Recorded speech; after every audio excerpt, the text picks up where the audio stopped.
Once you have a topic, an area, and a professor, you're going to need to work on defining your project. And this is probably the most challenging part of the project.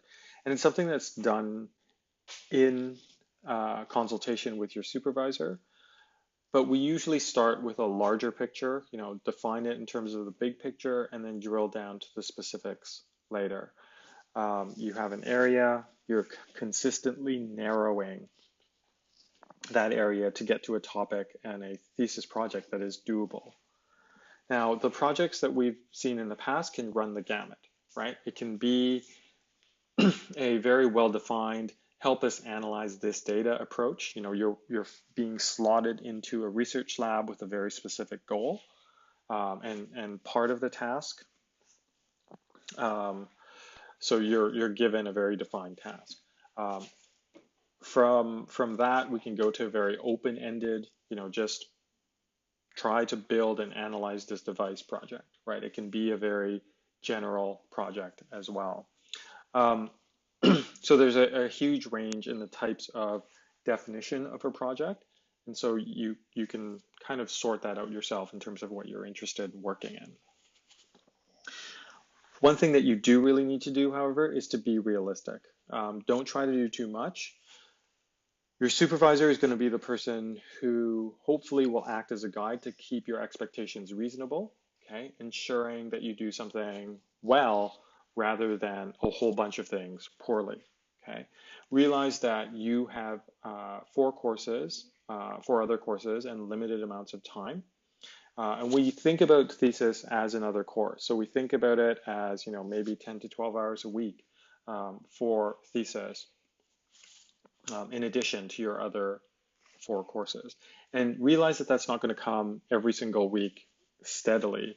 It's going to happen that there's going to be a real crunch time for thesis around the deliverables and around the times that you can get into the lab. One very important point is that you should really be choosing projects that don't rely on others yet to be finished work, right? So unlike a graduate student, you got to finish in 4 to 8 months, right? You can't wait around for somebody else to finish a part of their work and then work on that stuff. So if you can, try to distance yourself from other people's work insofar as if their work is backed up, will it delay yours, right? Be really careful of those situations where you're relying on somebody else's work, okay?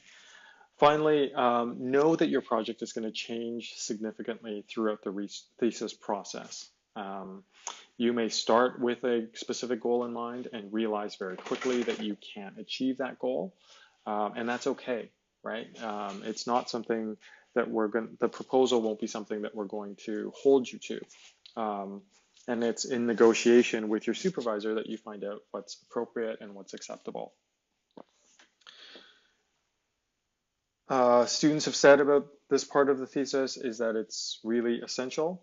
You really have to start investigating and framing the questions that you want to ask. That's really the key part of the thesis, right? It's going to set you up later for the work that you're going to do, and a really well-defined project is going to go a lot better than something that is very loosely defined, okay? So as the student says, without this vision, your thesis can easily become a document that flails all over the place without actually accomplishing much, right? So get to a very clear research question, get to a clear set of objectives, and you'll be able to work towards that particular area. This student is reinforcing this idea, make sure that your initial goals are manageable, right? You can always add to it later on instead of reducing it.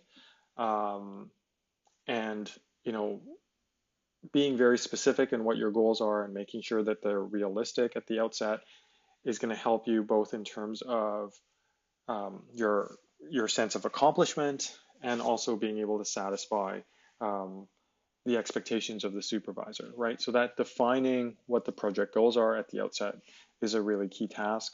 And something you should pay a lot of attention to. Finally, you should note that supervisors or professors will have different styles, right? As I've said before, some professors will have a project that is specified to every detail, knows exactly what you want, whereas others will give you complete freedom. Um, while complete freedom might sound good, it actually can present real problems. And definitely, if you're in that case where you've got a lot of freedom, your responsibility is going to be to take the time to make sure that the scope is reasonable given the time that's allotted. And make sure to ask for help if you need it. Okay. A couple of other points around defining your project. If you can, get to work in the lab early. So start in the summer to get to know people, to get to know the equipment, and to lay some groundwork for your thesis. If that's not possible, certainly spend some time reviewing relevant literature, to talking to people in the lab, and reviewing the other projects that the lab's engaged in. That's something you can do for sure.